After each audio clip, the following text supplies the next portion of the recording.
In 2024, Indonesia's latest horror film, The Ghost in Half, rooted in a well-known ghost tale from Southeast Asia, emerges as a rare masterpiece. While catching up with his friends at the AIT, he watched the story's beginning, where Hangu Unb was sent to teach in a secluded village nestled in a mountainous region. His wife, unwilling to see him endure hardship alone, chose to accompany him. Unexpectedly, on their journey to the village, a red light suddenly flashed outside the car window. Reese was startled, but when he noticed no one else in the car reacted, he assumed he was overly tired and imagining things. However, when she glanced at her husband, she observed a bag of brain floating outside the car window. Just as Lisi was unsure how to handle it, she didn't realize the bag of brain had returned and appeared directly in front of her. Upon seeing the head that vanished, she realized it wasn't a mere hallucination. Quickly, she remembered she hadn't been able to see her husband alone. Liz was convinced that what she had witnessed wasn't an illusion, so she hastily woke the man beside her. Husband. Lisi didn't expect to be alone in the car when she saw the flying head. Shocked, she urgently told the driver to stop. She ran out to vomit, prompting Mugencho to exit and give her water, saying he didn't want her in the mountains. Suddenly, a coffin emerged from the forest, startling them back into the car. But the car wouldn't start, and the coffin hit it. The driver then asked Shimo if he had brought any glutinous rice or eggs. The following morning, the driver took the couple into town for breakfast. He explained that what they witnessed the previous night was not intentional. As per local customs, the deceased are not buried underground after being placed in coffins. Instead, they are left in the forest or placed atop trees.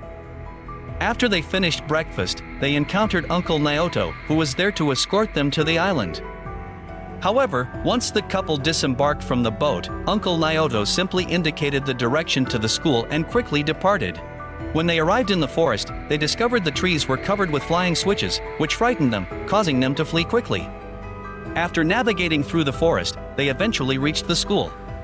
The school principal greeted them with warmth and showed them to the dormitory that was assigned to them. The principal expressed apologies for the poor condition of the houses and explained to them that the recent floods had severely impacted the island, potentially drowning many people and causing significant damage to the village's electricity supply. As a result, there was a shortage not only of materials but also of teachers. Therefore, during dinner, the three of them suggested that Reese should consider teaching at the school. Although Reese lacked any teaching experience, the only remaining teacher in the school, besides Bimo, was the Argan teacher, who was a pedagogue. Reese, being strong and healthy, agreed to the suggestion. It was then that the headmaster unexpectedly struck a blow to his head, revealing an unwritten rule in the village: after each meal, they should scatter the leftovers outside the door as a gesture of gratitude to nature for the kindness it had shown them. They stared with empty eyes, blaming them for the harsh words they'd face if they didn't comply, yet the couple was well educated and didn't truly believe it. As Bimmer drove the principal away, Reese, washing dishes in his room, saw a pear drop to the floor. He picked it up, unaware of a ghostly face at the window, realizing such cleverness required good equipment. An old woman appeared at the dormitory door like a ghost, almost frightening the couple, yet the old man, oblivious, went straight to rent a cell phone. The school was in session when a student named Mayo approached Reese, put her arm around Reese's belly, whispered a spell like a ritual, and left silently. The next day, they informed the principal about the incident. The principal explained to Beam that the old man's name was Tambi, a village which known for his odd temperament and preference for living outside the village. Despite his strangeness, the headmaster assured Shimo that Tambi had a good heart and had never caused harm. Later, the headmaster introduced his wife to the students. After the flood, only 7 students remained, but they were happy to welcome the new teachers in a positive learning environment. However, Liz was surprised in her first class when she saw a room full of purple and blue children, their eyes wide and blank. As he gazed out of the window, he realized that Tambi had been observing him from afar. This made him start to wonder if Tambi was somehow involved in the recent events. Upon reaching home, he immediately recounted the classroom incident to his husband.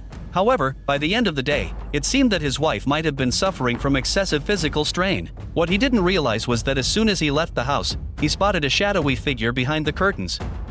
Initially, he thought it was his husband hiding there to scare him. But when he pulled back the curtains, he discovered the windows were tightly shut, and there was no one there. Since their move to the village, unusual occurrences had started happening, one after another. It was during an ordinary school day when a girl named Mayo, who had been teaching at the school, was present in the classroom, and she had been in the classroom. She was hanging from the ceiling, drenched in blood. When Devil and the headmaster arrived at the classroom, they noticed that it appeared Mayo had been forcibly pulled up into the ceiling. A few of the teachers, who were both strong and sturdy, quickly grabbed the table and assisted the wall model to stand up and search for Mayo. However, as soon as he peeked into the ceiling, he was hit by a horrible stench. What shocked him even more was that Mayo had vanished. As he turned his head, he witnessed Mama Yan dragging herself towards him, her lips stained with blood, and her foot slipped from under her, causing her to nearly fall. She rushed to take her unconscious wife home, but in the evening, while Walls was setting up the oil lamps in the kitchen, a gust of wind blew open the closed window, and waking up, she tried to close the window again, but then an accident happened, and she saw the head of her heart flying out of the window in front of her eyes, and she was so frightened that she screamed out. The next morning, a colleague of the school informed her that the principal of the school had decided to suspend classes for one day because the children had been frightened by last night's incident. After a moment's hesitation, Shizumo told her about his wife's sighting of a ghost last night, but to their surprise, the colleague had heard of this kind of non-human head.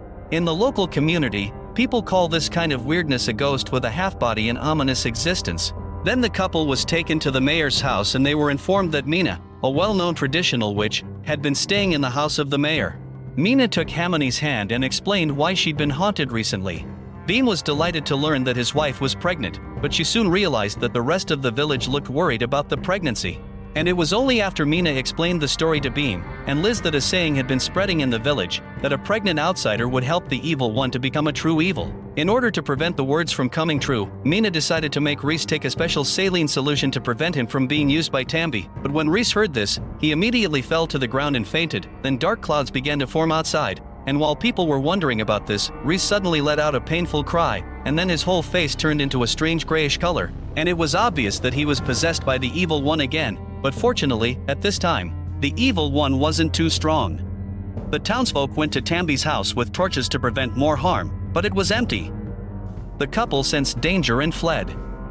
Beam, protecting his family, prepared to leave, but Jen said the boatman never sailed at night. They had to wait until morning. Root placed an exorcism boundary for safety.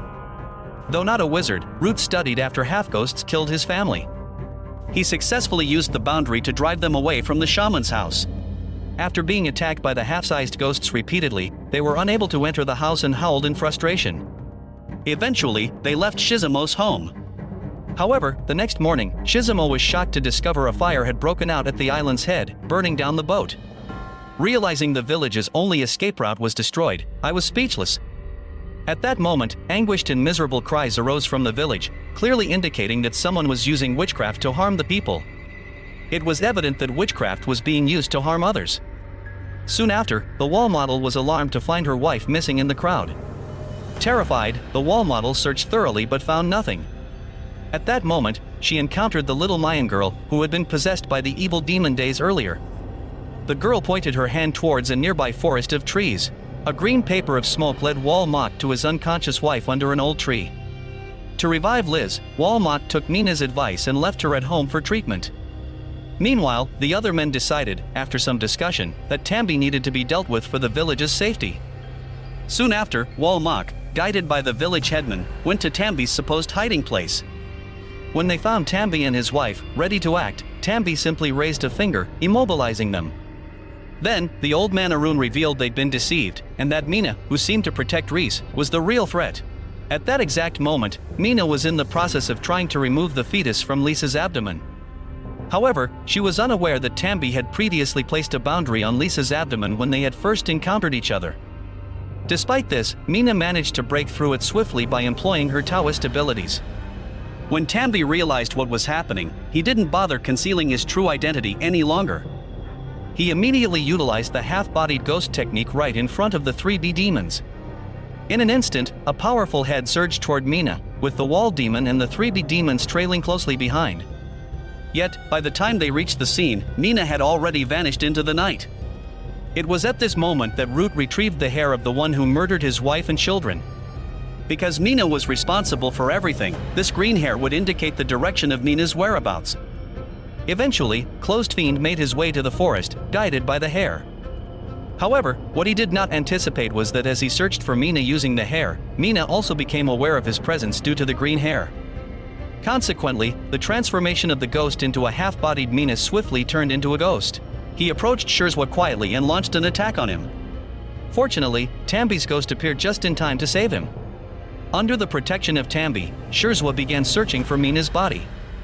His plan was to destroy Mina's body while she was using her ghost spell. If successful, Mina's plan to transform into a demon would be thwarted, and she would meet a tragic end. After a while, Shirzwa discovered Mina's body in a graveyard. He found her headless body in the graveyard. However, what he didn't anticipate was that Mina had arranged for some nearby corpses to guard her body. The demon, without any hesitation, had to drag Mina's body to the burning room and throw it into the flames. But when he rushed at Shemu, his body burned to death and he fell. Seeing dying Mina, Pigeon didn't hesitate. He picked up a stone and crushed his heart, ending him. To repay everyone for saving them, Pigeon and Reese decided to stay and continue their lesson. Okay, that's today's story. I'm Yasser Arafat. See you next time.